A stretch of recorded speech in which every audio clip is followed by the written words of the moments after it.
에베소서 1장 7절에서 우리 12절의 말씀까지 함께 보시겠습니다. 에베소서 1장 7절에서 12절 말씀 우리 한 목소리로 함께 합독합니다. 우리는 우리 그리스도 안에서 그의 은혜의 풍성함을 따라 그의 피로 말미암아 속량 곧 죄 사함을 받았느니라. 이는 그가 모든 지혜와 총명을 우리에게 넘치게 하사 그 뜻의 비밀을 우리에게 알리신 것이요 그의 기뻐하심을 따라 그리스도 안에 때가 찬 경륜을 위하여 예정하신 것이니 하늘에 있는 것이나 땅에 있는 것이나 그리스도 안에서 통일되게 하려 하심이라. 모든 일을 그의 뜻의 결정대로 일하시는 그의 계획을 따라 우리가 예정을 입어 그 안에서 기업이 되었으니 이는 우리가 그리스도 안에서 전부터 바라던 그의 영광의 찬송이 되게 하려 하심이라. 아멘. 할렐루야. 네, 이 시간 우리 앞뒤 좌우로 한번 인사하고 말씀을 듣도록 하겠습니다. 천이 되고 강국이 됩시다. 한번 인사하시겠습니다. 천이 되고 강국이 됩시다. 아멘. 네, 우리 믿음대로 되는 겁니다. 네. 에베소서의 말씀 우리가 계속 보고 있는데요. 사도 바울이 감옥에 갇혀서 옥에 갇혀 있으면서 이 에베소에 있는 성도들에게 편지한 내용인데 차가운 감옥 속에서 하나님께 찬송하리로다 하며 감사하고 감격하고 하나님을 찬양하면서 이 서신을 시작하고 있다는 사실을 우리가 볼 수가 있습니다. 어떻게 이런 환경 속에서 차가운 감옥 속에 있으면서 복음을 위해서 이렇게 애쓰고 힘썼는데 감옥에 갇혀있는 자신의 모습을 보면서 원망하고 불평할 그런 상황 속에서도 오히려 하나님을 찬양하고 또 감옥에 있는 사람은 위로를 받아야 되는 사람인데 감옥 밖에 있는 에베소 성도를 향하여 위로하고 축복하고 하나님을 찬양하는 그런 모습을 우리에게 보여주고 있습니다. 왜 위로받아야 될 사람이 이렇게 하나님을 찬양하고 감사하고 감격하고 찬송이 터져 나오는 그런 이유가 어디에 있을까요? 바로 그는 하나님께서 주시는 신령한 복을, 영원한 복을, 하늘의 복을 깨달았기 때문에 이 복을 지금 누리고 있기 때문에 감옥에 있든 감옥 밖에 있든 궁전에 있든 초막에 있든 상관없이 그 은혜가 넘침으로 인하여 하나님을 높이고 찬양하는 것을 볼 수가 있습니다. 그가 에베소서를 통해서 그가 우리에게 말하고 있는 신령한 복이 무엇입니까? 첫 번째 복은 하나님께서 선택하셨다는 것입니다. 선택하심의 복을 가졌다라고 말하는 것입니다. 창세전에 우리를 선택하셨다는 것입니다. 수많은 사람들 중에 우리를 선택하시고 우리를 뽑으셨다는 사실을 그가 알고 노래하고 감사하는 것입니다. 두 번째 복은 자녀됨의 복이었다고 말씀을 드렸습니다. 하나님의 자녀로 삼아주셨다는 것이죠. 비천한 우리를, 멸망에 처한 우리를, 하나님과 원수된 우리가 하나님의 자녀의 신분으로 하나님의 자녀의 특권을 누리며 하나님의 자녀로서 사랑을 받는 존재가 되었음을 말하고 있는 것입니다. 이것을 생각할 때 찬양하지 아니할 수 없다라는 것이죠. 오늘 또 하나의 복, 이보다 좋은 복은 없다. 세 번째 복은 무슨 복일까요? 죄 사함의 복임을 우리에게 말하고 있습니다. 여러분, 죄 사함의 복이 얼마나 큰 복인 줄 아십니까? 나의 죄가 사함받았다는 사실이 얼마나 놀라운 복인지 여러분 알고 계십니까? 사실 여러분, 우리의 죄가 드러난다면, 만천하의 우리의 죄악들이 드러난다면, 우리가 숨겨두었던 우리의 치부의 모습이 드러난다면 이 자리에 멀쩡한 모습으로 앉아있을 분이 누가 있겠습니까? 우리의 죄악들이 다 덜추어지고 우리의 속마음들이 다 덜추어지고 우리가 지금까지 행했던 모든 일들이 다 까발려진다면 아무도 얼굴을 들고 이 자리에 앉아있지 못하고 부끄러워서 도망가기 바쁘고 집에 숨어 있을 거예요. 그렇지 않습니까? 가끔씩 인사청문회를 하지 않습니까? 총리를 뽑을 때나 국무위원들, 장관을 뽑을 때 보면 인사청문회를 하고 하는 모습을 TV에 종종 잡힙니다. 다들 사회적으로 저명한 분들이고 학자들이고 존경을 받는 이런 분들인데 이분들을 발탁하여서 총리를 세우고 이분들을 발탁해서 장관을 세우는 그 자리에 인사청문회를 하는데 인사청문회를 하다 보면 어떤 현상이 일어납니까? 이분들의 치부들이 드러나는 것을 볼 수 있습니다. 이분들의 감추어졌던, 아무도 모를 줄 알았던 이런 부분들이 막 덜추어져서 매스컴을 타고 사람들에게 알려지기 시작하는 것을 볼 수가 있습니다. 이분들의 죄악들이 밝혀지면서 이분들의 얼굴이 붉어지고 고개를 들지 못하고 한순간에 마치 죄인이 되어서 추궁을 받는 그런 모습으로 바뀌는 것을 볼 수가 있습니다.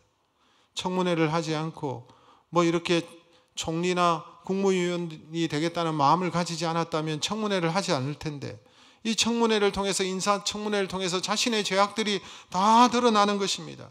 그래서 이로 인하여 여러분 비난을 받고 명예의 손상을 받게 되는 것을 볼 수가 있죠. 그러다 결국은 임명도 되지 못하는 그런 분들도 있더라고요. 여러분 얼마나 수치스럽습니까? 다시 옛날의 자리로 돌아가기도 힘든 거예요.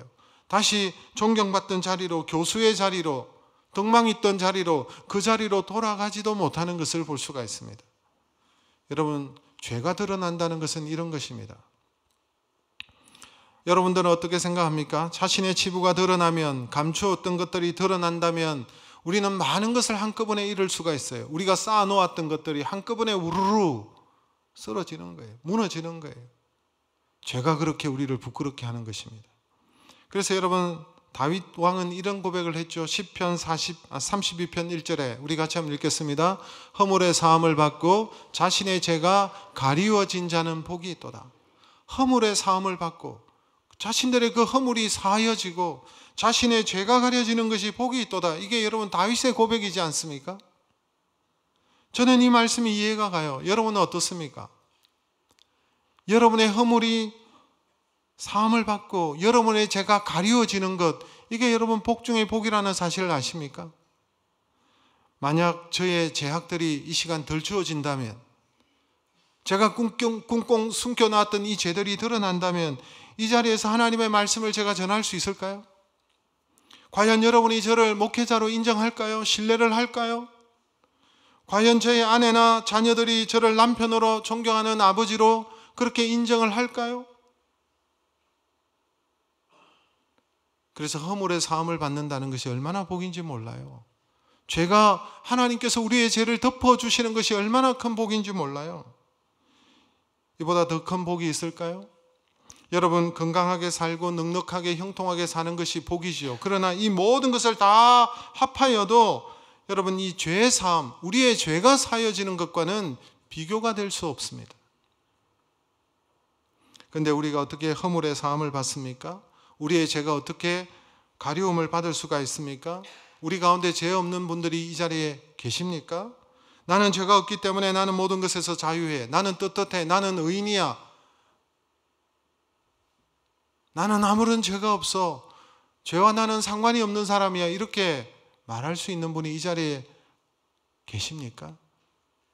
그렇다고 얘기하는 사람은 교만의 죄를 벌써 범하고 있습니다. 여러분 성경에 보니까 뭐라고 말합니까? 로마서 3장 23절에 모든 사람이 죄를 범하였으며, 모든 사람이 예외 없이 다 죄를 범했다고 말하고 있습니다. 그래서 로마서 6장 23절에는 죄의 삭은 사망이요 라고 말하고 있습니다.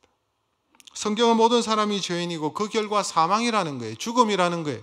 여러분 죄가 덜추어졌을 때 우리가 부끄러움을 당하고 우리의 명예가 실추되고 우리의 몇 가지 부분들을 내가 쌓아놨던 것을 잃어버리는 정도가 아니라 우리의 죄로 말미암아 죄 때문에 죽음이 오고 죄 때문에 고통이 오고 죄 때문에 불안이 오고 죄 때문에 질병이 오고 죄 때문에 우리의 모든 것이 무너지고 결국은 죽고 사망한다는 것을 성경에 말하고 있는 거예요. 단지 죄가 드러나고 창피하고 명예롭지 못하는 정도가 아니라 죄로 사망에 이른다라고 말하고 있습니다. 죄는 우리의 모든 것을 빼앗아갑니다. 명예도, 존경을 받는 것도, 우리가 쌓아놓은 것도 심지어는 생명까지 모든 것을 모조리 빼앗아가는 것이 죄입니다. 죄가 멸망의 길로 인도하는 거예요. 여러분 살아있는 것처럼 보이지만 죽은 자들입니다. 죄인은 살아있는 자가 아니라 여러분 죽음을 예고하고 있고 있는 사형수와 같은 존재입니다. 아십니까? 그래서 죄인은 사형수예요. 죄의 삭은 사망이니까 결국은 사망으로 언도되어져서 죽을 인생이라는 거예요. 그래서 에베소서 2장 1절에도 보니까 허물과 죄로 죽었던 너희를 살리셨도다. 죽었다라고 얘기하죠. 살아있는 건데 죽었다라고 말합니다. 우리는 어떤 존재냐? 예수 믿기 전에 어떤 존재냐? 공중 권세를 잡은 이 마귀에게 사로잡혀서 마귀의 하수인이 되고 그의 종이 되어서 죄를 행할 수밖에 없는 그런 존재라는 거예요. 우리에게는 선을 행할 만한 그런 의지도 없고 선을 행할 그런 능력도 우리에게 없고 악을 행한 의지만 살아남아서 공중권세 잡은 이 사단이 시키는 대로 종노릇하며 따라가다가 육체의 욕심을 따라 안목의 정욕과 육신의 정욕과 이생의 자랑을 추구하면서 그렇게 살다가 세상 사람처럼 그렇게 살아가다가 결국은 죄를 범하고 결국은 사망에 처하게 되는 것이 우리의 운명이다라고 성경에 말하고 있습니다. 야고보서 1장 15절에 이런 말씀이 있죠. 욕심이 잉태한 적 죄를 낳고 죄가 장성한 적 무엇을 낳는다? 사망을 낳느니라. 그래서 죄가 우리의 원수입니다. 죄악은 우리를 죽게 만드는 것입니다. 죄의 굴레를 벗어나지 못하고 욕심을 따라 죄를 짓고 결국은 사망이다라고 말하는 것입니다. 그래서 우리가 사는 길이 무엇입니까? 그냥 죄 때문에 조금 창피당하고 부끄러움을 당하는 정도가 아니라는 거예요. 결국은 죽고 멸망하는 것이니까 우리가 사는 길은 죄 사함을 받는 거예요. 죄를 사함을 받아야 되는 거예요. 우리의 이 죄 문제가 해결되어야 되는 거예요. 그런데 어떻게 우리가 죄 사함을 받을 수가 있을까요? 누가 우리의 죄를 사하여 줄 수가 있을까요? 사람이 죄를 사할 수가 있나요? 제가 여러분의 죄를 사할 수가 있습니까? 아니요. 저도 죄인인데 어떻게 여러분을 사할 수가 있겠습니까? 사람이 나의 죄를 용서할 수가 없고 사할 수가 없어요. 여러분, 부모가 자녀의 죄를 사할 수가 있나요? Never, ever입니다. 2차 세계대전 시 히틀러가 특별히 신뢰하던 신복 중 하나가 알베르트 슈페르라는 사람이 있었습니다. 그는 당시 2차 대전을 치를 때 독일군이 승리할 수 있도록 독일에 있는 모든 공장을 100% 가동시키는데 천재적인 지혜를 발휘했던 공학자였어요.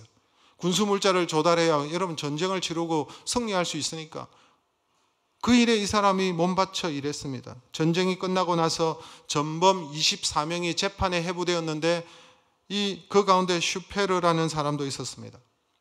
다른 전범들은 모두가 시키는 대로 했을 뿐이고 자신은 죄가 없다. 강압에 의해서 어쩔 수 없었다. 이런 식으로 진술했습니다. 그런데 유일하게 이 슈페르라는 사람은 자신의 죄를 인정하고 그래서 20년 형을 언도받아서 여러분 감옥에서 20년간의 형을 살았습니다. 그리고 20년의 형을 살고 출소하고 난 다음에 여러 권의 책을 집필하였습니다. 그로 인해 이 사람의 이름이 많이 알려졌죠. 그래서 미국의 ABC 방송 기자가 그와 함께 인터뷰를 했습니다. 기자가 묻습니다. 당신은 당신의 초창기 쓴 책을 보면 나의 죄는 절대 용서받을 수도 없고 용서받아서도 안 된다는 말을 하셨는데 지금도 동일한 생각이십니까? 라고 얘기했을 때 이 슈페러가 아주 슬픈 기색을 띠며 이렇게 대답했다고 합니다. 나는 내 죄값을 치르느라고 20년 형문소 생활을 했습니다. 그리고 그 죄값을 다 치르고 석방이 되었습니다. 사실 나는 자유인입니다. 그러나 내 마음에는 똑같은 생각을 하고 있습니다. 내가 범한 죄는 절대 용서받을 수 없다고, 그리고 용서받아서도 안 되는 죄라고 생각합니다. 2차 대전 때 희생당한 수백만의 사람들을 생각하면 내 죄는 용서받을 수가 없습니다. 라고 고백했습니다. 그가 형무소에 나와서 수십 년 동안 자신의 범죄를 철저하게 책임지려고 노력을 했다고 합니다. 처절하게 참회의 길을 찾고 있었지만 자신의 죄로 말미암아 이 죄책감에서 자유로울 수가 없었다고 합니다. 자신의 힘으로는 자신에게 주어진 이 죄책감을 떨쳐버릴 수 없었던 거예요. 그 죄책감을 알고 살다가 그는 결국 죽었습니다. 여러분, 사람이 스스로 자기 죄에서 빠져나올 수가 있을까요? 죄를 범한 후에 양심에 남아있는 이 죄책감에서 벗어나 자유할 수가 있을까요? 우리에게 그런 능력이 없습니다. 아무리 죄 문제를 내 스스로 처리하고 이것을 내 기억에서 사라지고 시간이 지나가서 희미해진다 할지라도 여러분 자유할 수가 없습니다. 죄는 나에게 범하는 것이 아니기 때문에 그렇습니다. 죄는 상대방에게 범하는 것입니다. 죄는 궁극적으로 하나님 앞에 범하는 것입니다. 죄는 하나님께 범하는 것이기 때문에 하나님과 관계없이 내 스스로 독립적으로 내가 내 문제를 처리할 수가 없는 거예요. 우리도 슈페르라는 사람처럼 결국은 자기 죄책감을 안고 실험하다가 인생을 떠나는 것이 우리의 운명입니다. 죄는 시간이 지난다고 해서 없어지지 않습니다. 죄는 영원히 존재하는 것입니다. 죄는 사람의 힘으로 해결할 수가 없는 것입니다. 그래서 찬송가 가사, 저는 이 찬송가를 참 좋아하는데요. 가끔씩 불러봅니다. 요즘은 뭐 우리 CCM 이런 찬송 많이 하지만 우리 성경책 뒤에 붙어 있는 찬송가, 이 찬송가의 가사의 내용을 보면 참 은혜가 될 때가 많아요. 544장 중에 이전에 이 찬양 많이 했었는데 울어도 못하네, 아십니까? 울어도 못하네, 눈물만이 흘려도 겁을 없게 못하고 죄를 씻지 못하니 울어도 못하네. 그 다음 뭐가 있습니까? 힘써도 못하네. 또 뭐가 있어요? 참아도 못하네. 울어도 죄가 없어지지 않고, 참아도 죄가 없어지지 않고, 힘쓰고 애써도 죄가 없어지는 것이 아닙니다. 죄란 우리의 영혼에 찍힌 낙인과 같아서 결코 지워지지 않는 것이 죄입니다. 어떻게 우리가 죄의 용서함을 받을 수가 있을까요? 구약에는 어떻게 죄의 용서를 받았습니까? 히브리서 9장 22절 말씀, 피 흘림이 없은즉 사함이 없느니라. 이게 무슨 말인 줄 아십니까? 여러분, 결국은 사람은 죄로 말미암아 죽어야 되는데, 죄의 삭은 사망인데 죽어야 죄의 문제가 해결되는 거예요. 생명은 피에 있기 때문에 피를 흘려야만, 생명을 쏟아야만 된다는 것입니다. 이 말은 결국 죽어야 된다는 거예요. 그래서 여러분, 유대인들이, 구약에 있는 유대인들이, 이스라엘 백성들이 구약 시대에 어떻게 자신의 죄를 사함받았습니까? 제사를 드렸잖아요. 어떤 식으로? 짐승의 피를 흘려서, 짐승에게 자신의 죄를 다 전가시켜서 짐승의 머리에 손을 얹고 짐승에게 죄를 전가시키고 짐승을 죽여서 피를 흘렸습니다. 자신을 대신해서 짐승을 잡았던 거예요. 그래서 하나님 앞에 드리는 제사, 그게 제사였어요. 신학자 윌리엄 버클레이는 유대인들이 자신의 죄를 씻기 위해서 유월절마다 얼마나 많은 양을 피를 흘리느냐, 약 14만 마리의 양의 피를 흘립니다. 가족들이 다 모여가지고 그 양에게다 안수하고 죄를 전가시키고 죽이는 거예요. 그게 제사예요. 그게 유월절마다 피 비린내로 진동하는 거예요. 짐승의 피를 흘린다고 우리의 죄가 완전히 해결되겠습니까? 구약의 그 제사법은 일시적인 거예요. 죄를 지을 때마다 똑같이 그런 식으로 해야 되는 거예요. 근데 오늘 본문 7절을 보세요. 짐승의 피가 아닙니다. 누구의 피입니까? 짐승의 피가 아니고 누구의 피입니까? 우리의 죄를 사하여 주시기 위해서 예수님께서 피를 흘려주신 거예요. 여러분, 7절의 말씀 우리 같이 읽겠습니다. 우리는 그리스도 안에서 그의 은혜의 풍성함을 따라 그의 피로 말미암아 속량 곧 죄 사함을 받았느니라. 우리의 죄 문제를 해결하기 위해서 죄 없으신 하나님의 아들 되신 예수 그리스도께서 우리를 대신하여 피를 흘려주심으로 말미암아 우리의 죄를 다 뒤집어 쓰시고 죄인이 되셔서 저주를 받아 우리를 대신하여 피 흘려 생명을 쏟으심으로 여러분, 우리의 죄를 속량해 주셨다는 거예요. 아니, 예수님께서 2000년 전에, 2000 몇백 년 전에 죽으셨는데 그게 나와 무슨 상관이 있느냐. 근데 하나님께서 구약에 이사야 선지자를 통해서 약속해 주셨잖아요. 이사야 53장 6절 말씀 우리 같이 읽겠습니다. 우리가 다 양 같아서 그릇 행하여 각기 제 길로 갔거늘 여호와께서는 우리 모두의 죄악을 그에게 담당시키셨도다. 우리는 다 양 같아서 어리석어서, 양은요 목자가 없으면 지 마음대로 가다가 결국은 다 죽게 되는 거예요. 시력도 약하고 방어 기제도 없고 양은 그래요. 제 갓길로 그냥 돌아다니다가 그냥 죽는 거예요. 그런데 뭐라고 말합니까? 우리는 다 양 같아서 다 제 갈 길로 가는데 여호와께서 우리 무리의 죄악을 그에게 담당시키셨도다. 예수님께서 오시기도 전에 500년 전에 이사야 선지자를 통해서 누구에게 담당시키셨다? 예수님에게. 우리의 죄악을 그에게 담당시키셨다. 여기 여러분 책이 한 권 있습니다. 이 책은 어떤 책이냐? 성경책이 아니라 우리의 죄악을 기록한 목록이라고 생각해 보십시오. 우리의 죄악들을 낱낱이 다 기록하고 있습니다.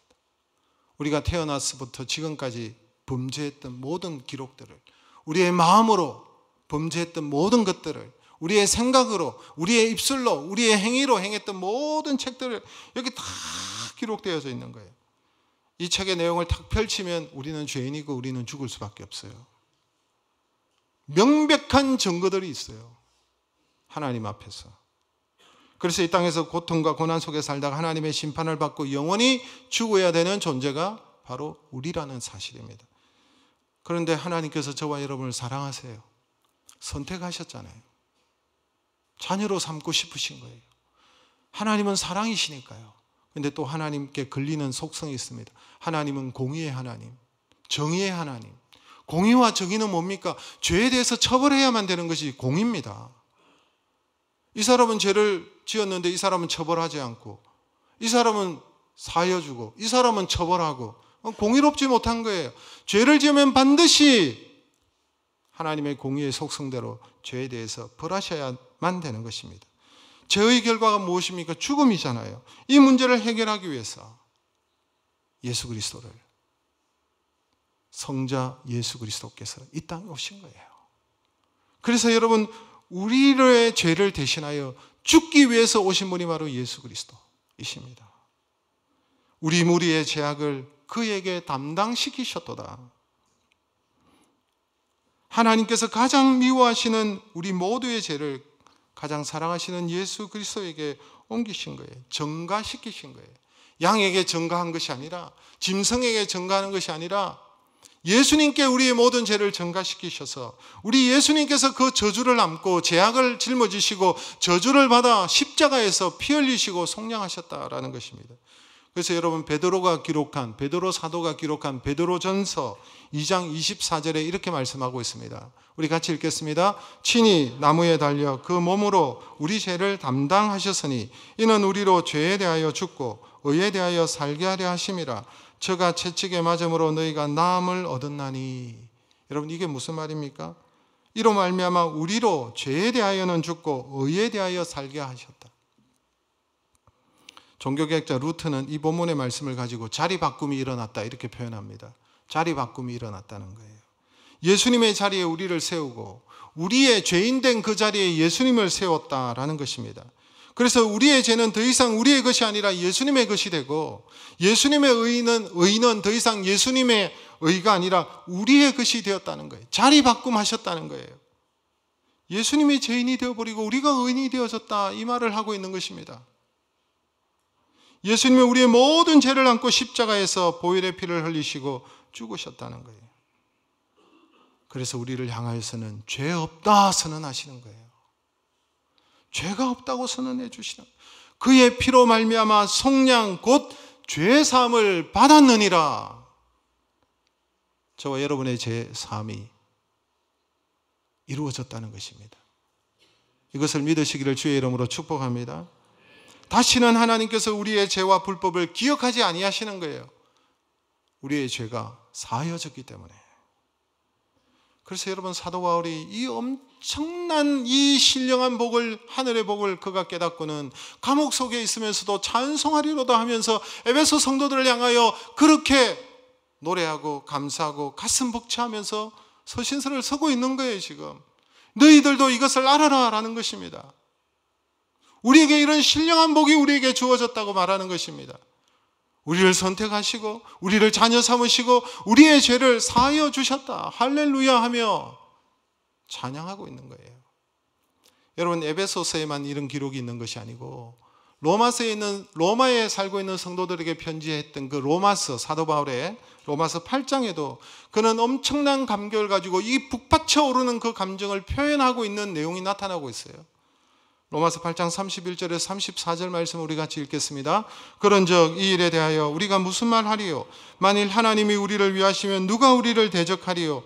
자기 아들을 아끼지 아니하시고 우리 모든 사람을 위하여 내주시니가 어찌 그 아들과 함께 모든 것을 우리에게 주시지 아니하겠느냐? 누가 능히 하나님께서 택하신 자들을 고발하리요? 어렵다 하신 이는 하나님이시니 누가 정죄하리요? 죽으실 뿐 아니라 다시 살아나신 이는 그리스도 예수시니 그는 하나님 우편에 계신 자요 우리를 위하여 간구하시는 자신이라. 누가 우리를 대적하리요? 누가 우리를 고발하리요? 누가 정죄하리요? 하면서 사도 바울이 감격에 차서 이 얘기를 고백하고 있는 것입니다. 이제는 어떤 자도 우리를 대적할 수 없고 누구도 우리를 고발할 수 없고 누구도 우리를 참소할 수 없고 누구도 우리를 정죄할 수 없다는 거예요. 사단은 여러분 우리를 향해 끊임없이 참소합니다. 우리를 죄인이라고 참소합니다. 우리를 고발합니다. 우리를 대적합니다. 여러분 사단의 역할 중에 한 가지가 마치 검사와 같은 역할을 해요. 죄를 계속해서 덜추어내는 거예요. 그런데 누가 우리를 대적하리요? 누가 우리를 고발하리요? 누가 정죄하리요? 예수 그리스도의 보혈로 말미암아 우리가 죄 사함을 받았는데 할렐루야. 그래서 사도 바울이 감격하면서 말하는 거예요. 그래서 우리 모두는 사망에서 생명으로 옮겨진 자들입니다. 여러분 우리가 죄의 사함을 받았다는 이 생각만 하면 자다가도 벌떡 일어나가지고 찬송하리로다 하며 하나님 앞에 찬양해야 되는 거예요. 여러분 우리가 죄의 사함을 받았기 때문에 이제는 우리에게 소망의 길이 열린 거예요. 죄를 사함을 받았기 때문에 우리가 이제는 소망이 있는 인생이 된 거예요. 믿으십니까? 그렇지 않으면 우리는 아무런 소망이 없는 존재가 되는 거예요. 이 땅에서 10년, 20년, 몇십 년 잘 살아봐야 그 아무 소용이 없는 거예요, 그게. 여러분, 감옥에 있는 그 사형수에게 마지막으로 네 소원이 뭐냐 했을 때 자기가 먹고 싶은 음식 이런 거 먹고 싶어요 라고 얘기할 때 사형을 앞두고 있는 자에게 그 음식 한 끼 먹는 정도밖에 안 되는 거예요, 그게. 결국은 사형인데, 결국은 사망인데 죄의 문제가 사함받지 않으면 우리의 존재가 이런 존재였어요. 그러나 주님께서 우리를 위해서 속량해 주시고 우리의 죄를 사하여 주셨기 때문에 죄의 사함을 받았느니라. 이 은혜를 생각하면요, 우리가 이 땅에 살아가다가 조금 어려움을 당하고 고난을 당하고 마치 수렁에 떨어진 것 같고 슬픈 일을 당하고 하늘이 무너지는 것 같은 그런 상황이 벌어진다 할지라도 여러분 이것은 잠깐 우리가 겪게 되는 그런 고통에 불과한 것입니다.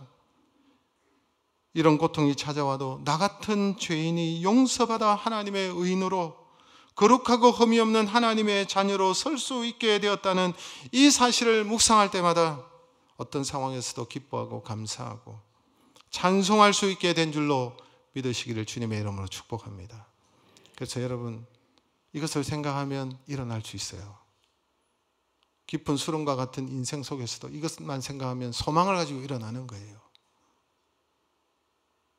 하나님께서 우리를 자녀 삼으신데 하나님 책임져 주시고 하나님께서 우리의 삶을 이끌어 주시고 죄의 문제도 사하여 주시고 자신의 아들까지 내어주시니가 어찌 그 아들과 함께 모든 좋은 것을 우리에게 주시지 아니하겠느냐? 믿으십니까? 그 하나님을 바라보시고 소망을 가지시고 죄의 사함의 은혜로 충만하고 하나님을 찬양하는 저와 여러분 되시기를 주의 이름으로 축복합니다. 기도합니다.